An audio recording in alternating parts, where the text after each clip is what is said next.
Hello, welcome to Tangerine. Hopefully, the recording doesn't crash randomly like it just did. But this Yes. is the Steam Next Next Fest Fest demo. category of movement. Tony, every time you have a recording crash, it just gives you an opportunity to be more concise the next time. It's a learning experience, you know. And that the Um, only words if I remember what I said. But yeah, we got movement games. So these are all games that feature movement as their main aspect, I would say. So so it's not necessarily just platformers. We have platformers, Metroidvanias. We have like speedrunning games. We have like puzzle games that have heavy focus on like platforming sort of thing. So those are the games I'm going to be talking about. But the first one up is Akatori. Anything that's fun movement. And Akatori is a game that I think looks really good because it has this 2D pixels on top of like a 3D background, and I think it looks really nice. But I think Akatori is a game I kind of like looking at more than I like playing. Like I found So the actual combat to be platform to be kind of. The platforming was okay. It wasn't the greatest. Okay. Like I just said there's two sections of this, like combat and platform.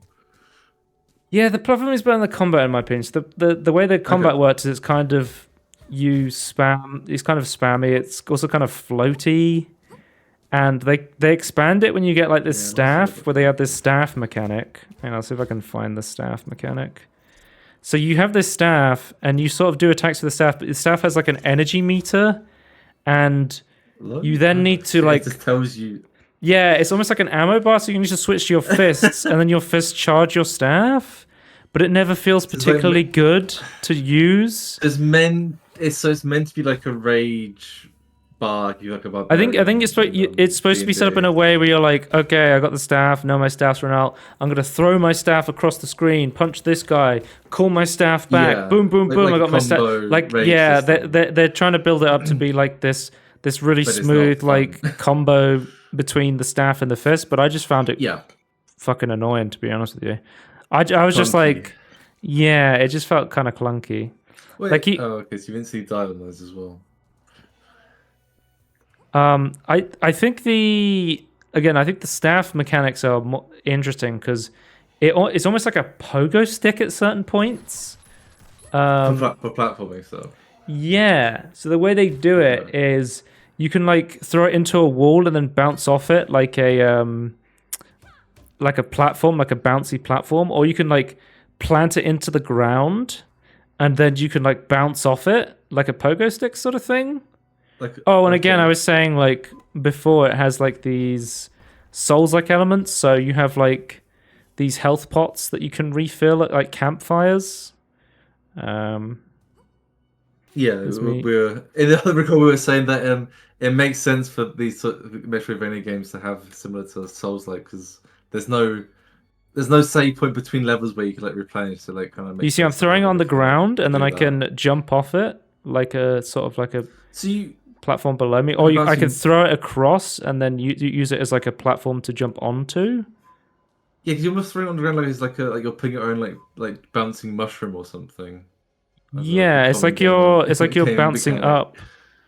Yeah, that's interesting. But I like the way you could combo them. Like, I can bounce up and dash, or I can like use it to get more movement across by throwing it across. I'm not sure about the instantly dying and resaying on spikes. Why not just like get hit and then bounce you back up? Well, this is me trying to figure out how to get like a collectible thing, and I'm not sure this was the actual way to do it, but I was like, this is the way I did it. So this is the creative experiment. I like games like Mario Odyssey, where it's like the movement in that game is so good where I can look at a challenge and go, I don't think this is the way I'm supposed to solve it, but I can use the tools it's given me to figure out a way to do it, even though that's not necessarily the way I'm supposed to do it. But the toolkit I have is so expansive that I can almost break the rules of the game because of the moves I've been given access to, which I love. Yeah, I think that's a really good way to do it. I think if you can do that sort of thing, that's when it becomes like... Yeah. That's like beautiful game design. But for the most part with Akatori, I was like, it's okay. I mean, I'll skip to some combat so I can show you what I was talking about. Like I'll see if I can find a boss. The bosses are kind of just, this guy's a shield.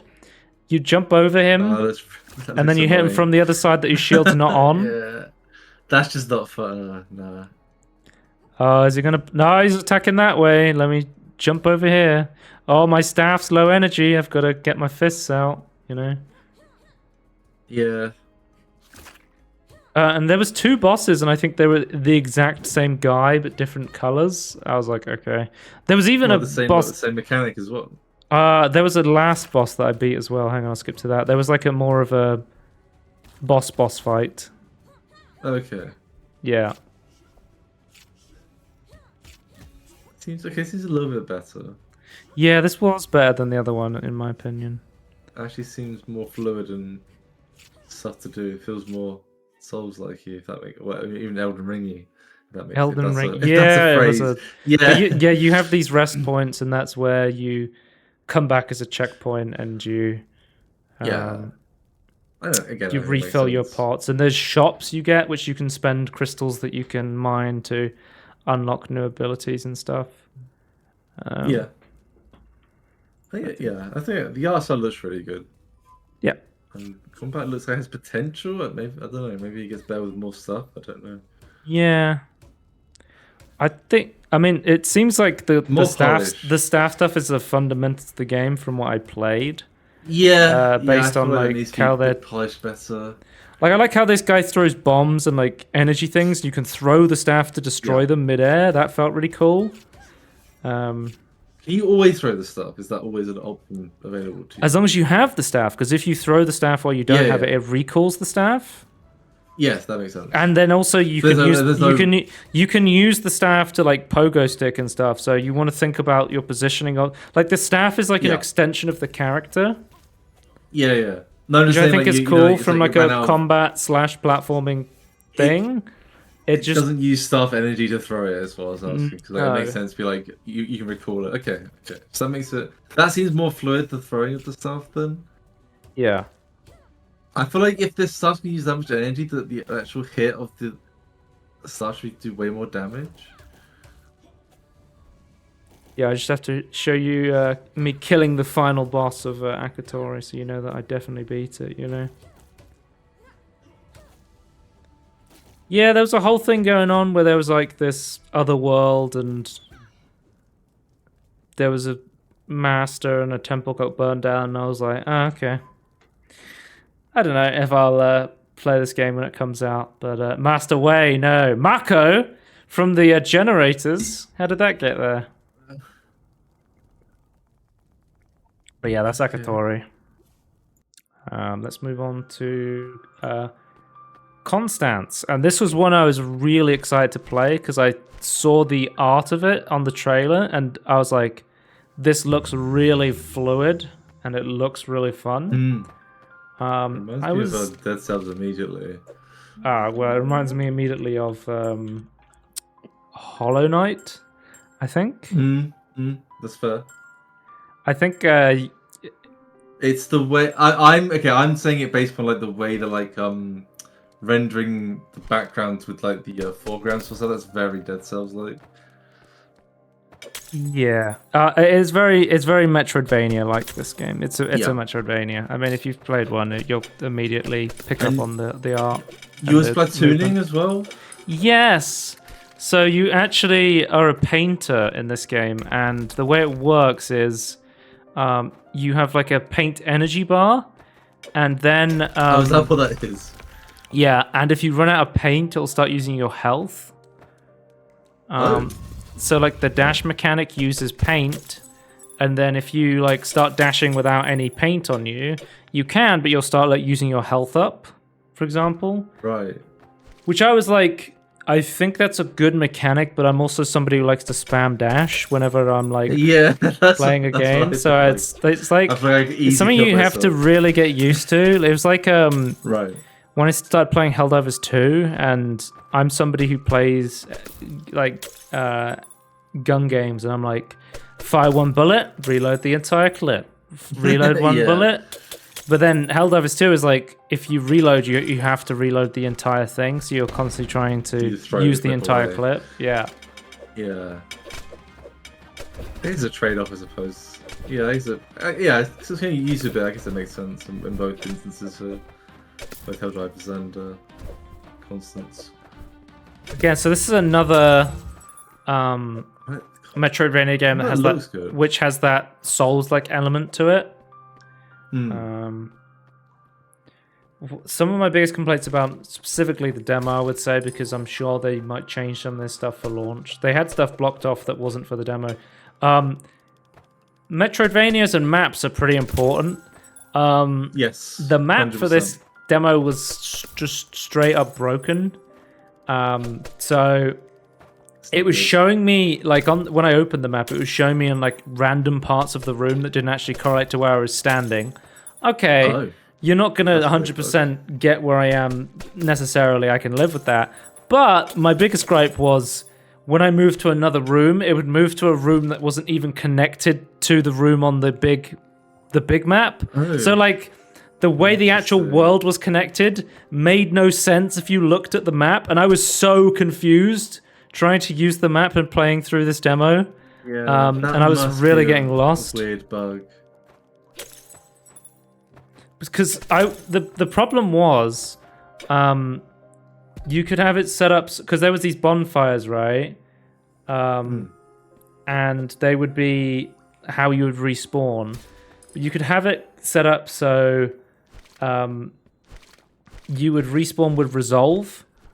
So yeah, here we go. Corruption. So when you use up all your paint, you become corrupted, and then it uses your health as a resource. Oh, you actually become corrupted yourself. Yeah. Okay. I say it does like take from your hair the paint. Yes, you can set it up so when you die, you have this thing called resolve where you can respawn in the room, but you get like a limited amount of health.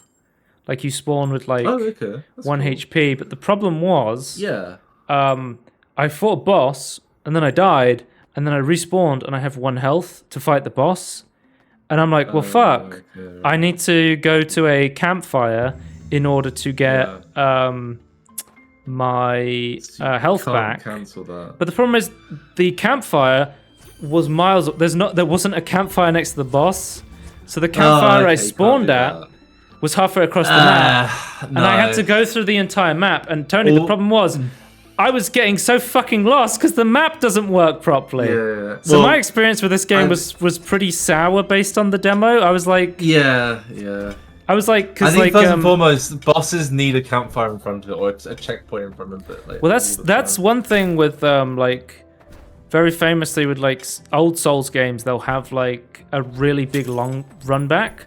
And then with Sekiro, they just were like, here's a campfire next to every boss. We just want you to keep running the bosses over and over again. Yeah. But yeah, and also, Tony, another thing, you would spawn with like no health, and also campfires didn't refill your health pot, because you had an extra health pot so you could heal once. Oh, right. Yeah. But usually, using a campfire will refill that, but it didn't. Yeah. The only way to refill that was by dying, and then when you would die, you would either spawn with 1 HP, or you would have to go back to your last campfire, which was usually halfway across the map. Yeah. So it just ended up being this kind of frustrating experience playing this. Yeah. There's definitely some fine-tuning I need to do for that to make it not annoying. Yeah.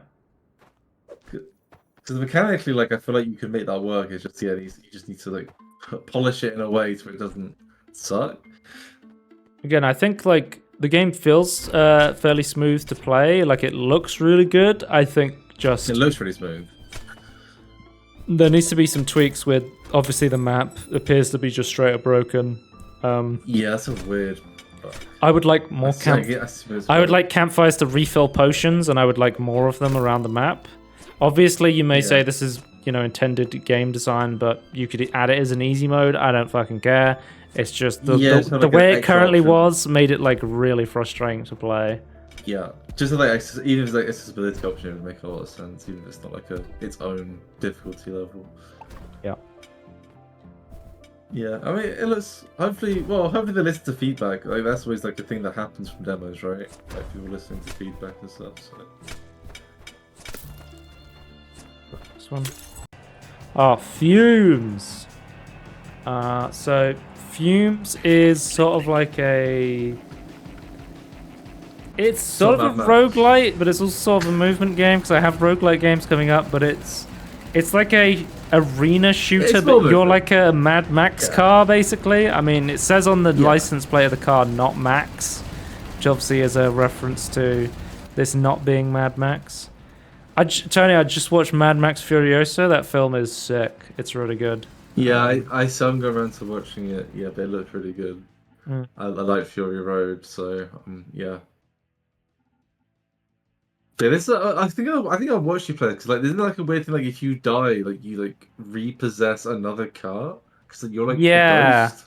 Question mark? I don't know. That would almost be like Driver San Francisco, you know? Yeah, that's what seems to be Driver San Francisco was one of my favorite racing games where you could possess random cars. So you'd be like, oh, I need to stop this guy. And you just like go and possess like a giant truck and park it in front of the road and stuff like that. In that game, that's like you had control of it, whereas there's like if you die, you get like you spawn with a new car using that mechanic instead. Well, the awesome thing was because you were possessing other people, it led to really hilarious dialogue because you would speak to the person and he'd be like speaking to the passenger's like, what the fuck are you doing? Why are you going so fast? And he's like, oh, can you do me a favor? When I go quiet in a couple of seconds, like when he would jump out the body, could you just punch me in the face really hard? I'll just like, yeah. Going back to, that was a classic Ubisoft game, you know? Not that classic, but more classic. Like, anyway. It's pretty classic now. Fumes. This is one I was kind of confused about because I was like, racing equals controller, gun equals mouse and keyboard, so I wasn't sure like the input. I think I was using mouse and keyboard because it was kind of I think I tried controller, but it wouldn't switch on the fly at least between mouse and keyboard and controller. It was a bit awkward. I thought R2 wasn't accelerate either. It was like gun. Yeah, and L2 was, the controls are very confusing. But yeah. I thought the gameplay of this was fairly fun. So it just sends like waves of cars after you, and then eventually you'll get like a support truck that you can drive into and put upgrades on. But I never really figured out how to put more upgrades on. It never really felt like. Oh right, yeah. Well, I tried to put some on, but it never really offered me anything. It seemed like, and then. Are you supposed to go around the world and like kill stuff that give you upgrades that you can put on later? Is that the idea? No, because every time you die, you just sort of start again. Yeah, that's what I mean.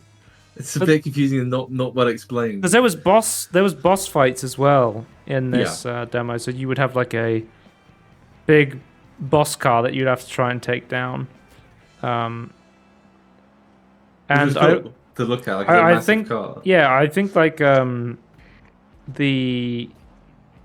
gameplay was fairly fun, but ultimately, like, I don't know if there's enough to hold me here. I don't think I would play more than a couple of rounds about this. Like, it depends how good the progression is. Like, I feel like we need to understand that. I feel like they really need to explain how that's supposed to work. I like the aesthetics. I think the look of it's cool, but like fighting a giant boss car in the middle of like the desert is like cool, but this is one of the best deserts I've seen. Just like a post-apocalyptic desert.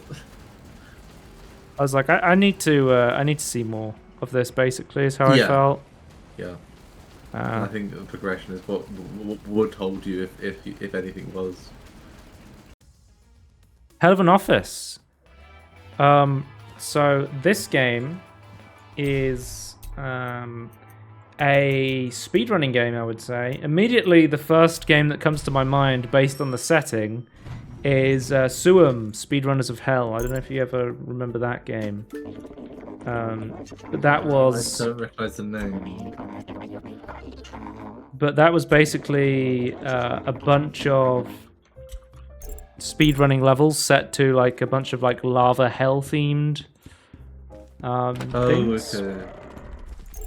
And yeah, that was like a very, very fun like 3D platforming parquet car sort of game. And this game immediately was like, oh, you're platforming in hell. So immediately I was like, oh, that reminds me of that game. But with this one, it's kind of interesting because you have that hell aesthetic, but it's called Hell of an Office. So in between the segments of speedrunning, there's this whole narrative going on of these people working in hell. And it's almost like, I would say, almost Stanley Parable-esque. The way it works in between, like the in-between section where there's this bigger story going on and people are trying to escape. Keeps you hooked, right? Yeah. It's a weird juxtaposition for like the office stuff and the hell stuff, but I guess that's the point. Well, I like the aesthetic as well because you just have like these floating like office buildings and. You have like a stapler that's a rocket launcher, for example. Oh yeah, there's rocket jumping in this. There's like leaping and rocket jumping and going fast. Jumping. Yeah, staple jumping. Oh yeah, that sounds cool. Like, again unless you do that. I don't know. I just immediately got like Stanley Parable vibes from this. It's like, obviously they're both in offices, but it's like. It just felt like there was a big office. There was something else going on. Yeah. Oh, he's a stapler. You kind of like a whale. This because this isn't the demo fest, so I was like, oh, when is this coming out? I checked the store page. It's already out in early access. So I was a bit like confused on like being. I guess they just wanted more people to try it out. Possibly. I guess that's. I guess you're in early access. You're still not fully released, I suppose. So you still want people to try it. Yeah. I don't quite know how that works, but yeah, that's one. Oh. Yeah, so there was this whole thing where it's like go find Gary, but I found a bunch of people who were doing a party for this guy, and they were like sent me off on a side quest to go find a party hat for him. So I was like, yeah, I'll go and do that. I quite like that. But it's kind of like it's a nice world because they've set up this like this fake world of, you know, here's an office full of people working at hell. Like, what do you do when you're working in hell? Yeah. I mean, yeah. I assume you like these guys, right? Like you're one of them, I assume.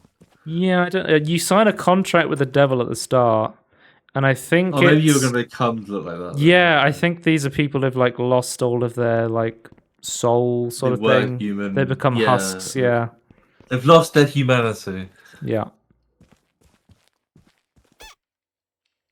But let's go. So there's this office part, but then there's actually the speedrunning part where you can like leap from stuff initially, and then you've got the rocket jumper, and then immediately it has like almost like the neon white system of, you know, oh, you did well, but you only got the silver medal.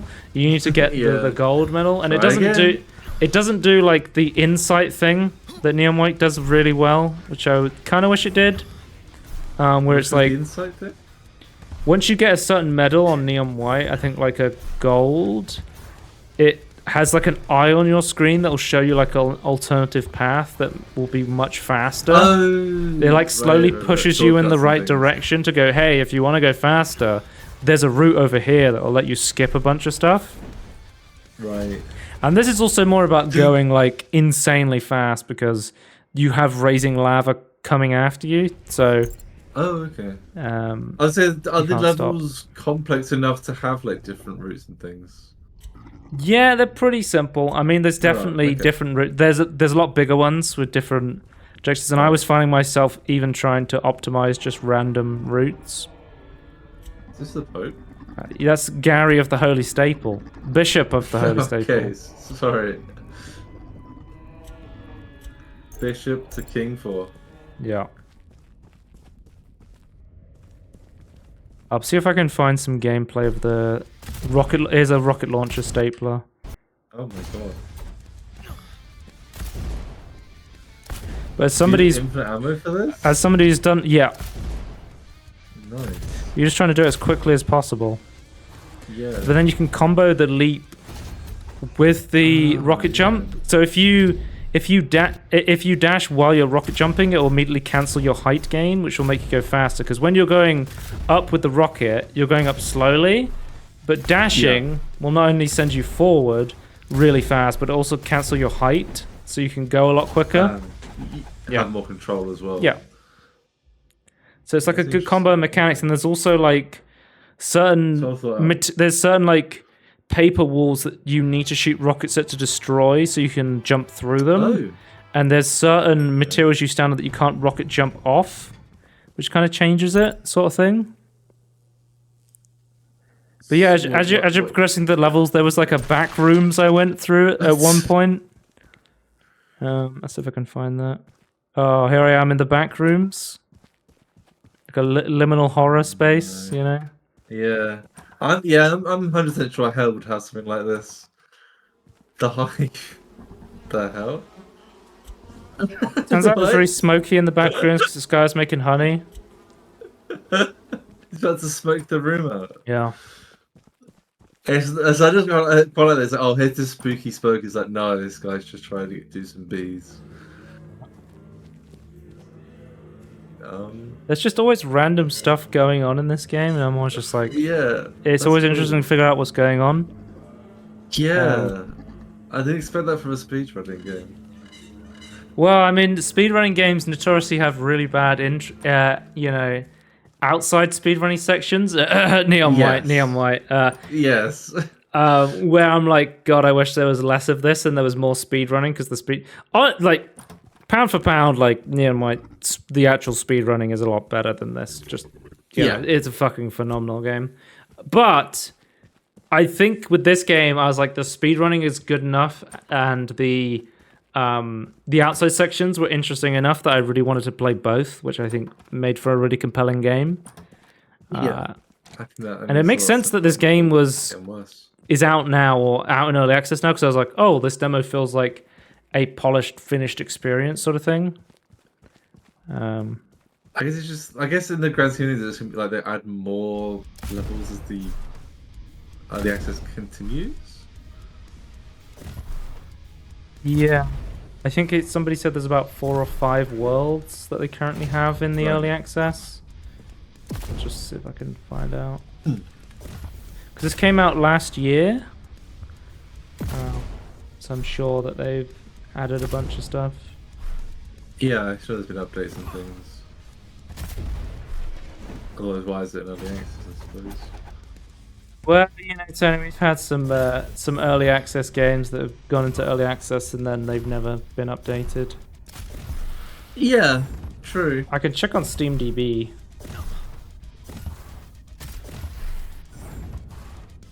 So these are platforms you can't rocket jump on? Yes. And then there was the wall that I had to shoot through first before I could go through it. Yeah. But you know me, Tony, I'm a fucking speed demon. I love fast-paced platforming games, so this is right up my alley. But yeah, I'd highly recommend it. It was really fun. Let's move on to the next one. Oh, one-button bosses. This was interesting. I'm gonna just check my notes to see if there was anything else I wanted to say about Hell of an Office before I go off it. Oh, yeah. Oh, that's something I want to mention about Hell of an Office. You know, like how in the Stanley Parable you can't jump, and it really pisses me off. You can't jump in Hell of an Office outside sections. There's no jumping, which really pisses me off. I like how bring the rocket stapler to the I like how the ability that you can't jump pissed people off enough that in the Stanley Parable Ultra Deluxe, they have a section that just taunts you about not being able to jump. Like, it's fucking kind of a base move. Be like, okay, here we go. We're not gonna add it. We're just gonna taunt you more. Yeah. Well, they do even more interesting stuff with it, but I cannot spoil the Stanley Parable Ultra Deluxe because it's so good. Yeah. But yeah, this is One Button Buses, and it is kind of what it sounds like. It is a game where there's only one button, and that one button is like a movement ability. So you can see I'm going around a track, and as I go around the track, I'm shooting a gun, and as I keep going in one direction more, the speed and the damage of the bullets increases. So you do more damage over time if you keep going in one direction. But whenever I shift, it resets back to the initial ramp up. So the way the game's designed is you basically want to be only using your movement abilities at the last second to maximize damage. So what ends up happening is you, in this scenario where you want to, basically play on the edge of your seat, try and do the movement abilities at the very last second sort of thing, which ends up being some like very fast paced action arcadey gameplay. And you have different modes. So initially I only have unlocked the change direction mode, but then there's one I unlocked later that added the ability to have a dash. So every time you press the button, it would make your character dash, and then you would play the levels through differently, which I thought was interesting. Yeah, I'm just trying to. Okay. So there's like you're dodging stuff and trying to optimize damage and. Yeah, and then there's like a set campaign mode that you play through. So there's like a teleporter in this section, and it's like, this section of the map's about to be blocked off, so you need to move out of here. So I'm trying to play it right on the edge and getting as much damage as possible. But after you finish the main, these are the set missions, there's this endless replayable roguelite mode as well, where you can unlock different ways to move, and then you get upgrades as you defeat bosses, and you just have to keep trying to go as fast as possible, sort of thing. I'll show you the dash mechanic, I guess. Okay. And it's still only on one. Is it true to his name? Is it just on one button? Yeah, there's one button in the game. Okay. So you press one button to dash.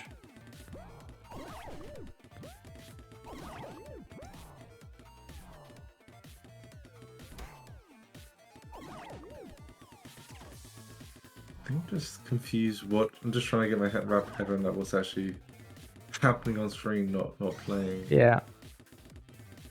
I'm just trying to dodge damage. Yeah.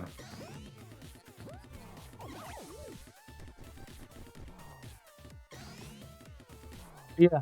I thought this game was fairly fun, but I think it was a little bit light on content. Like, there was a roguelite mode, but it was like, I don't know if this is enough to keep me going, sort of thing.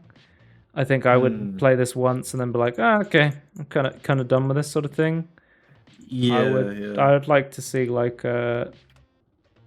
more, but yeah, it in its heart, it is just a very simplistic game. Like, it is a game where you press one button, it does what it says in the tin. If you're looking for something smaller, this may be for you, sort of thing. Yeah. Let's move on to PaperKlay. PaperKlay is a collectathon platformer. I think it was just OTK I saw this. You know me, I love my 3D collectathons. Yeah, I think we need more of them. I think this looks interesting because it has the... it didn't have a map enabled for the demo, which I was like, huh? Okay. But the main game will have it. Yeah, and it also didn't have like a full collection thing where it told you how many things you needed to collect. Like, it had this amount of buttons you collected, but it wouldn't have a thing where it told you if you'd missed one at a certain area to keep full track of everything, sort of thing. I guess it's related to the map not being on the demo. Yeah, Tony. Oh, another game with a glider. You'll love to see it. But they had this thing in the background where all of the background elements, you could have this setting called stop motion.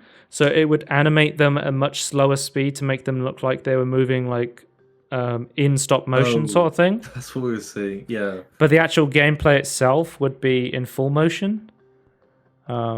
it just gives it that more like handcrafted sort of feel, because everything's very much like cardboard and tied together and stuff like that, you know? When I'm looking at it and you move at the same time, it kind of distracts me. But yeah, if I just like... Well, immediately in the options, you can turn it off. But I found that I wasn't distracted by it, so I was like, oh, I'm just going to this on. I assume playing is very different than yeah. Because like when you're watching, you look anywhere. It gives me, you know what it reminds me of? Yoshi's Crafted World. It gives me that like aesthetic to it. I don't know if you can if you just Google it. Never seen that. Okay. But Yoshi's Crafted World, it reminds me of that a lot. Or there was a Kirby's Epic Yarn as well. Like Kirby's made out of yarn and everything's like this tactile, you know, look and feel to it sort of thing. But yeah, I thought this was pretty fun. Pretty simplistic. Controlled fairly well. Just a short little collectathon. I don't have much to say about it, to be honest with you. It felt fine. Like it looked pretty good. It played fairly well. There wasn't like a huge hook to the game where it's like, oh, I have to play this sort of thing. But I could see myself picking this up on a sale and just like playing through it casually, sort of thing. If the map was there and I told you so, I feel like would there be a slightly more incentive, right? Like slightly more. I think I would want to see more of like the overall game. Is it just pure? Yeah. Okay. You're going around collecting buttons and like sparse environments, because that was like okay. Because there wasn't like platforming and. Yeah, I can't remember. I don't remember if there was combat. I think it was like literally just running around pressing buttons and switches and just collecting stuff.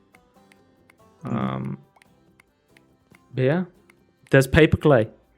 It was pretty harmless.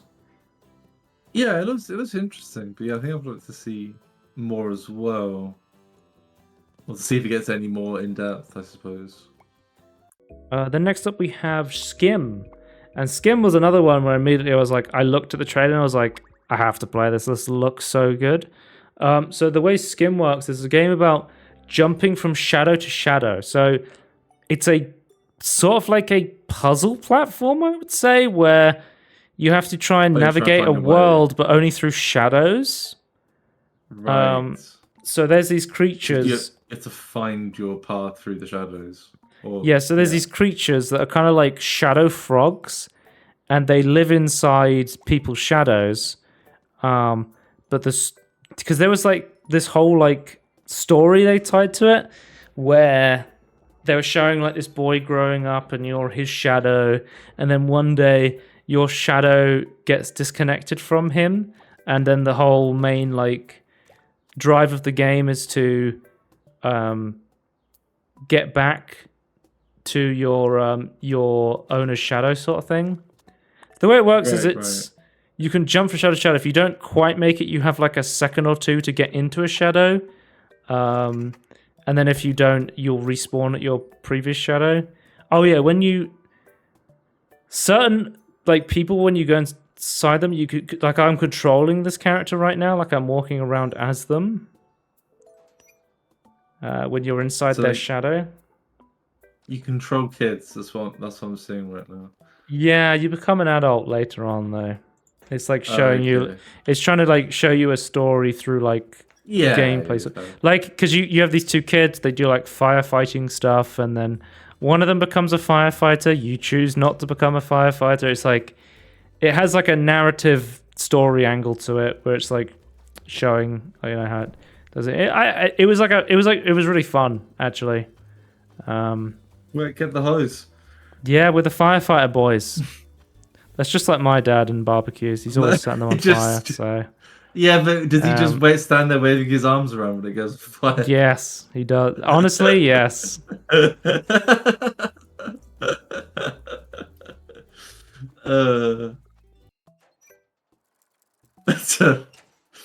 funny.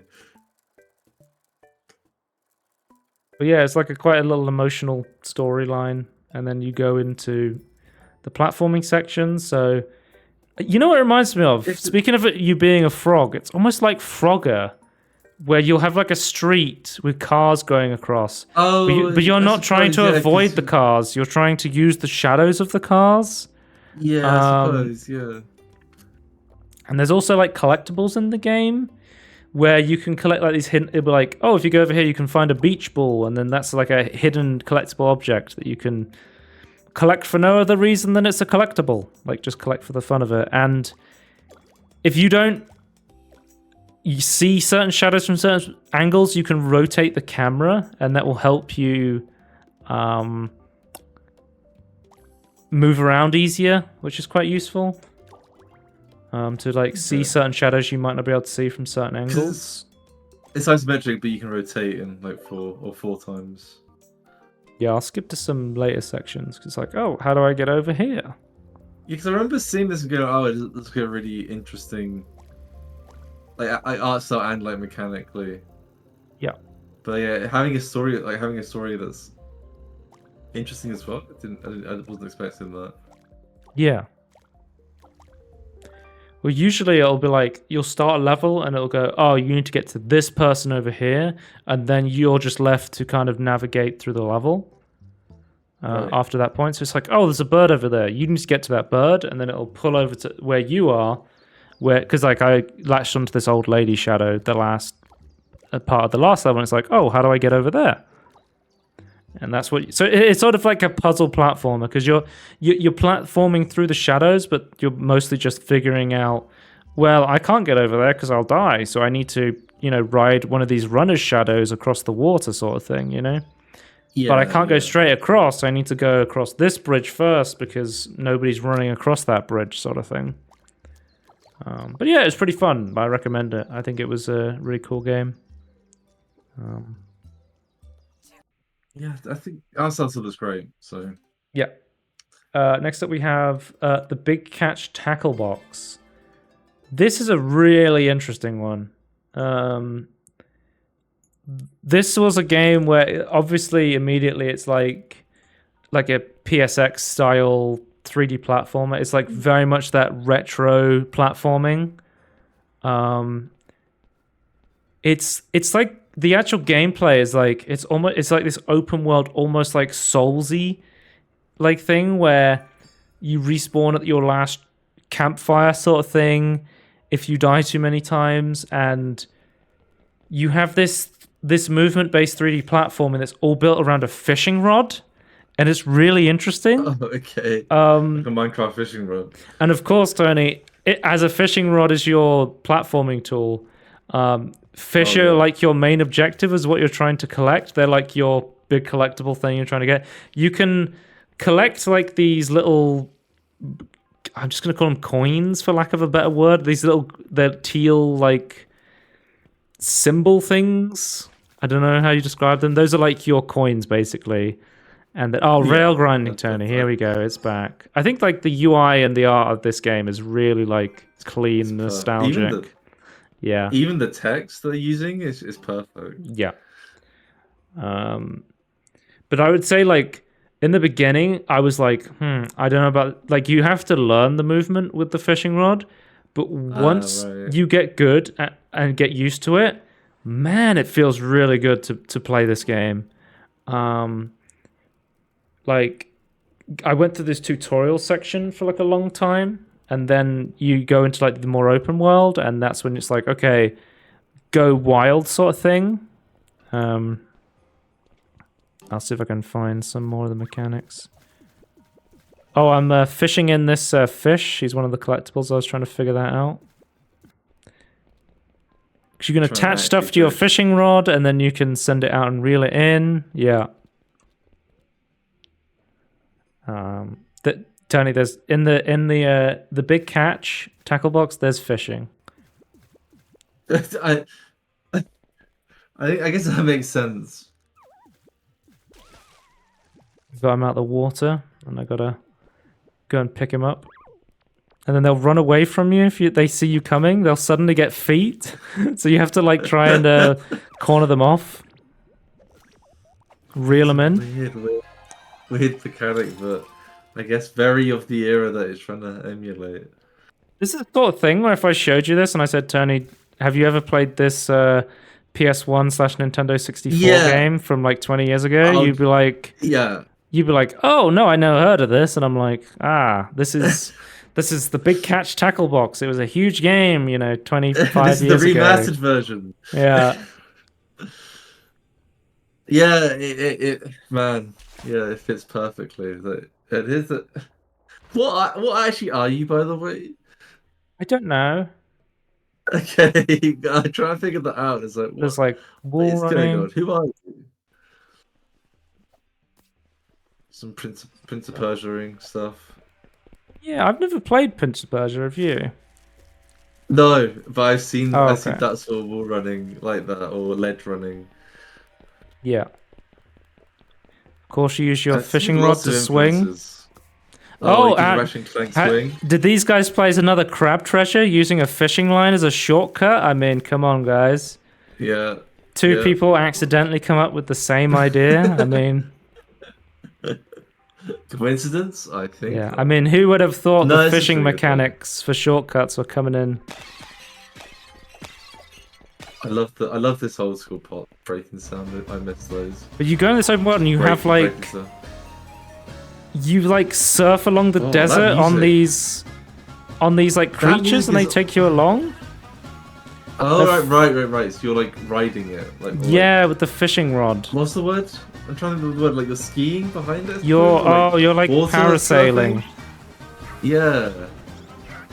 Well, I was just saying the music is also perfect. Like this generally, you could tell me that this is music from like 20 years ago. Like sounds like it.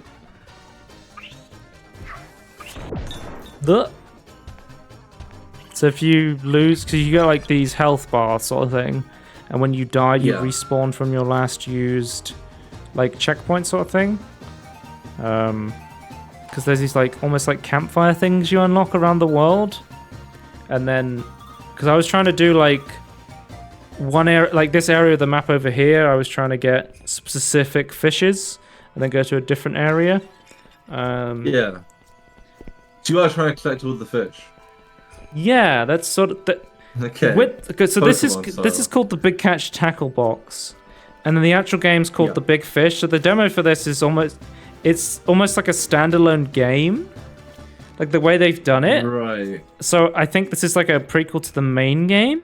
I don't know how like the actual main game is going to be set up itself, but the way they have be a part of it or not. Yeah, if the actual game... I guess we'll see. Because my main thing with this game was the movement feels really good. I think like the actual gameplay itself is really, really good. But I would like there to be more structure and more direction for people like me who are just like... I would love smaller, more concise levels. Because these objectives to I would like more direction. Force you through the level. Yeah. Because it felt like you told someone like, go and find this for me. Here's a big open world, go wherever you want. I'm like, it's really cool to showcase the mechanics. I really enjoyed that. But I was like, also, I would like kind of a more directed experience is how I would prefer it personally. Which would be thing of the era as well, like exactly what they would do. Like look at this, like you get like the fishing rod and then you can use it to sling yourself across. Man. I do miss these sort of just like ideas of like you take a mechanic and go how to make it more interesting. Yeah.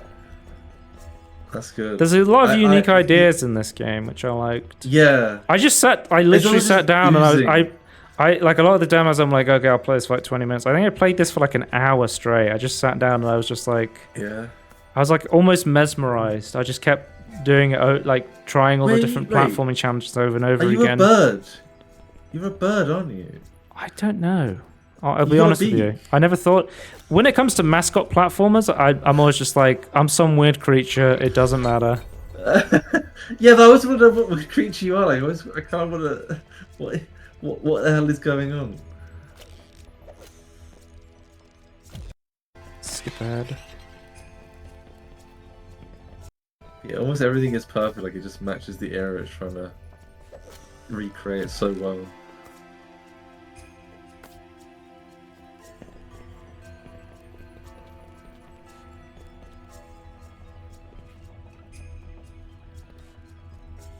Taste. The taste! Yeah, this is the final game. This is all the movement games that I played during the Next Fest. Yeah, ended on a high, that's for sure. Yeah.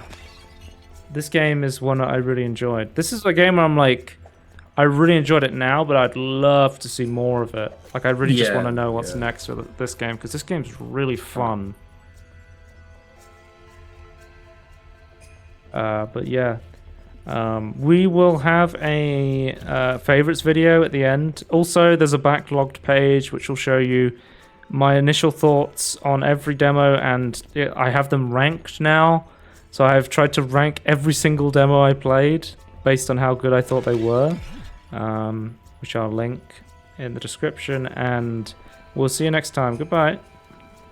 Bye.